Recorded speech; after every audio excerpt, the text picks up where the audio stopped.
Hey you guys, it's MJ from Alta Love. How are you? Today what's come through for the share is unexpected perspective shifts, redirection, and practical action.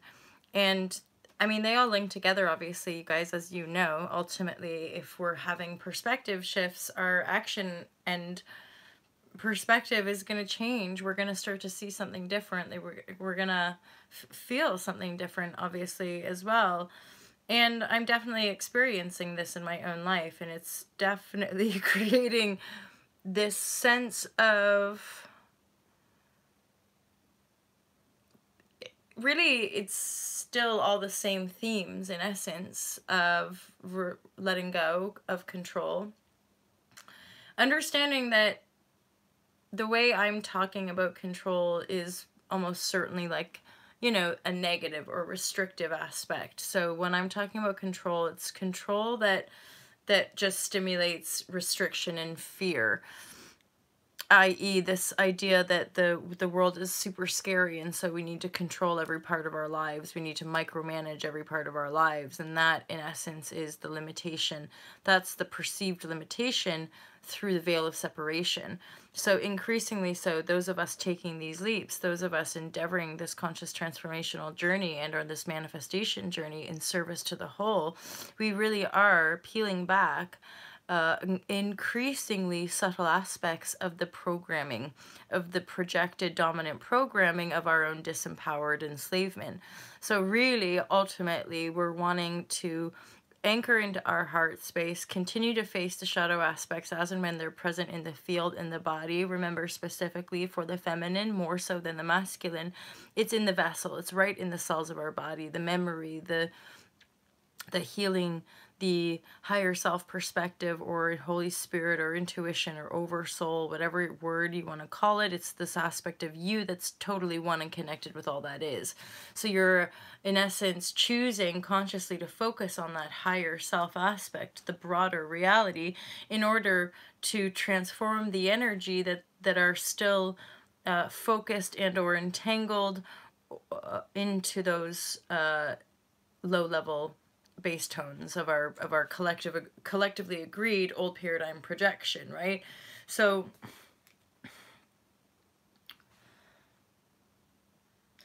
I mean, this is the thing about presence and our trust and faith practices, right? Because the presence that we are is what helps us in the moment, in the present moment, whether we're facing anxiety, whether there's confrontation, whether there's a shift that affects certain dynamics, and then we have to address things or share things which are uncomfortable.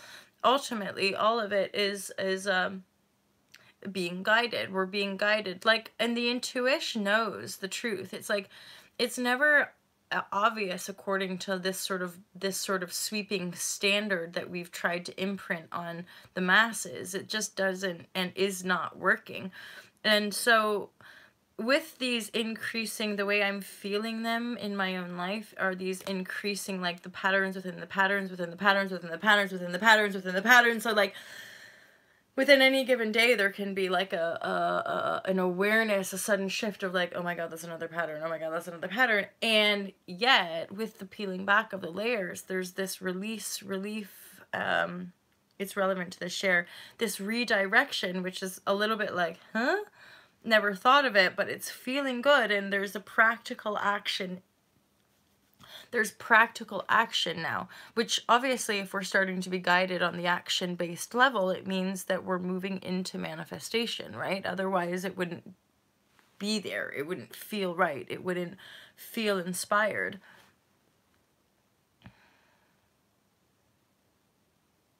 And all that it is, you guys, is like this increasing up leveling. It's subtle. Again, I think often we have an idea of like this big break, or like, and then I'm sure these sort of events do happen for people in their lives, and yet we're and yesterday properly I started to get that beautiful relief feeling of spring, that spring is finally here, and pardon me, we're feeling we're feeling the effects of that. So ideally you're taking some action, and yet from this perspective, obviously I want your action to feel inspired. So we're really disentangling these action-based things that are all about obligation and serving tyrannical rule, you know, whether in our personal lives or the universal existence. It really doesn't matter whether we're talking about all the shitty shits out there in the world, and or we're deflecting the shitty shits that we're having to face in our own world. It really is one and the same. And I'm somebody who's absolutely, without shadow of doubt, realized that it is one and the same. When we rise, when we face our abuser, when we face down or say, no, I'm not going back, or I'm not doing that, or rising up and saying, especially this is coming from my experience, okay, you guys, this is coming from the empathic, people-pleasing experience, and at this stage of my life realizing that I have let myself be used up by people. I have let myself be manipulated and squelched and squashed, and I never stood up for myself in different cycles, right? And I'm finding myself now with this fire and this heat and this fierceness of going, no. And it's not like some unconscious judgy anger. It's like this fierce love that people might interpret as anger because they're so numbed, they're so apathetic, that me having this spark, they're like, whoa, like calm down on the anger. No, I'm not going to calm down. I'm not going to change who I am for you. I'm not going to make myself small or insignificant to make you feel better. If my presence here in the here now is uncomfortable for you, that's your discomfort that needs addressing, not my light, not my love, right? And it's that empowered aspect that shines down corruption, in essence. If we're facing someone who's behaving out of alignment, who's behaving from a place of shame, who's behaving from a place of secrecy, who's behaving from, right? If we're shining that down and that person tries to make us feel bad about it, or tries to say, well, you know, you kind of deserved that, or whatever you have, right? It's like, And so we're really, I know this on so many different levels, but like, holy shuzbutt, shit is coming up for people. Veils are being lifted. Memories are coming back. Things are shifting for people quickly, and it's happening all over the world. It's not isolated, and it's a lot of middle class entitled privilege. It's a lot of dominant narcissistic abusive behavior, which is it's just sort of pushing itself to the surface of social situations, political agendas and situations, in our personal lives, really shape-shifty, like veils coming off. Oh, look, there's another fucking pattern. Even when, and though this is something I'm experienced with, like the last ones, it's like going into these patterns much more consciously, at least. So going, okay, this is all sort of familiar, but not really. And like, I know that there's like a whole bunch of different angles with this, and like watching ourselves. And then this is what I mean about unexpected perspective shifts are actually just the love perspective of growth. That suddenly the love comes through even more, and you go, oh, yeah, I was still trying to get someone else to fix it. I was still hoping someone else would come along and sort my shit out. And then we come back to reality, hopefully. Oh yeah, and that's something, before I wrote the word practical action, it was actually going to be just grounded action. And that really resonates with how I'm feeling in this expression right now. Is like, it's like these last few years, it's like leap, boom, leap, boom, leap. It's like I've just taken leap after leap after leap, and then started to free fall, and then land, and then like skidding out for a bit. And now it's just like grounded action. Like just grounded, practical, like. So, and like, this is simple stuff. You guys know I've been in the creative den of editing and filming and writing and creating these super love hot vibrashe online courses for people that are awakening and wanting a bit of direction or practical action to take, which can help on every level, right? So these kind of courses are really like that. But it's also like, after all these leaps, sometimes now that I'm feeling the energy of spring bringing me life, bringing me a sense of this direction, I can now fully look back at like the last 6 months and be like, oh, trauma, healing, running. And then eventually you usually crash out. And I've, in only in the last few days, I'm going, oh, I've been in deep rest. I've been in healing for months, and this is the beauty of being able to share with vulnerability here. I don't judge myself. That's why I kept showing up every day and kept because I'm not in judgment of my body if it needs to rest for 3 days. Especially growing up with a mother who had depression, borderline bipolar. It was like, I watched myself going through this, going, okay, this is the ancestry. This is the backlog. This is the me facing down the shame and the judgment from society saying that whatever I'm going through right now is somehow horrible and I should medicate myself and I should go to a doctor and I should just give up because I'm useless, right? And then, but like, obviously I'm in this reality where I'm feeling all of these and aware of all of these things, but I'm still editing every day and I'm still sharing with my tribe every day, and like, it's not that's not the truth. But hence being in the present moment, facing down the shadow of your past, or the shadow of the aspects of you that are running programs or running stories that aren't necessarily in alignment with the here now presence of your heart, of what you're desiring to be and create and live out in this incarnation.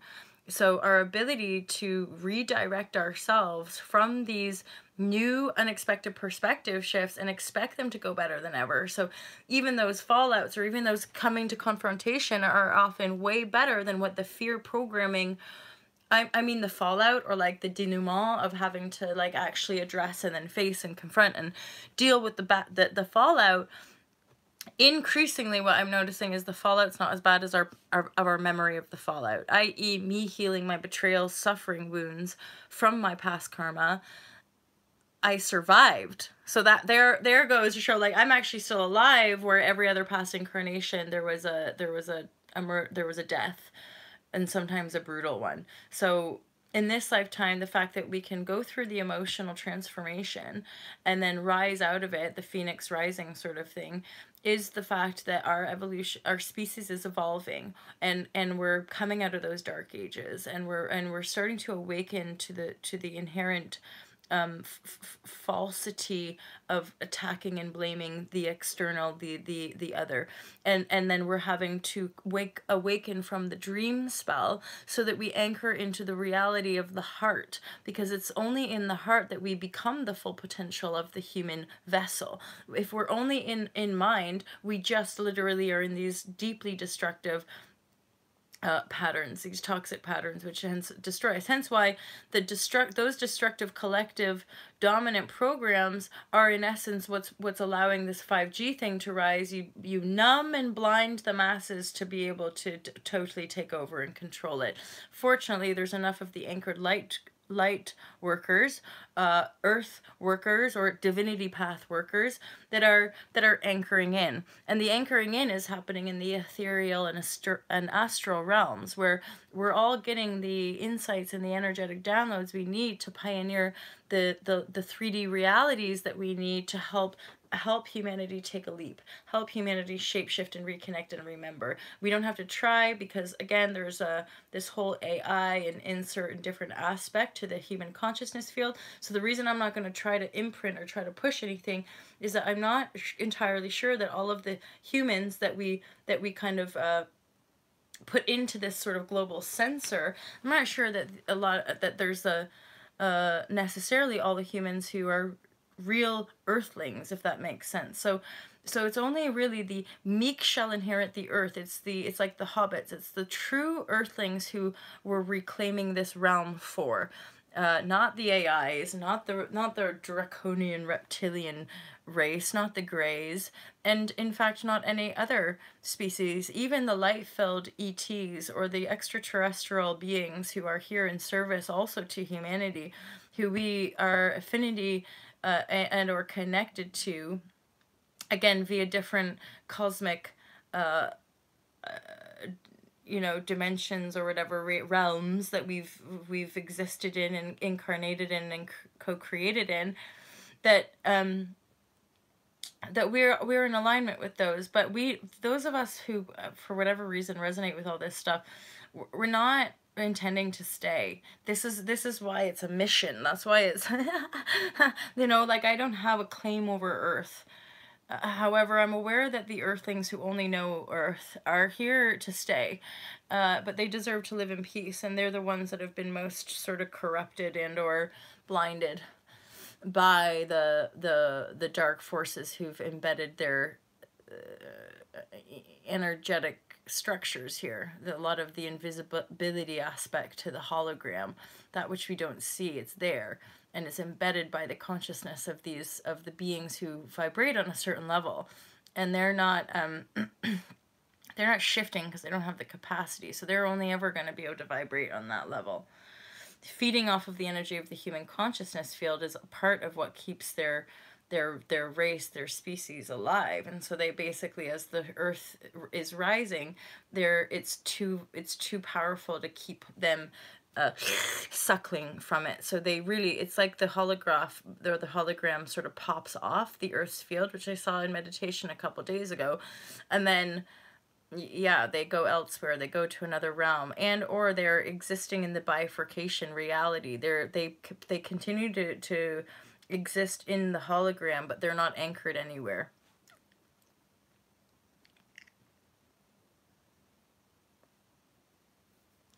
But we are anchored here. Oh, so yeah, stuff's coming right up. And I'm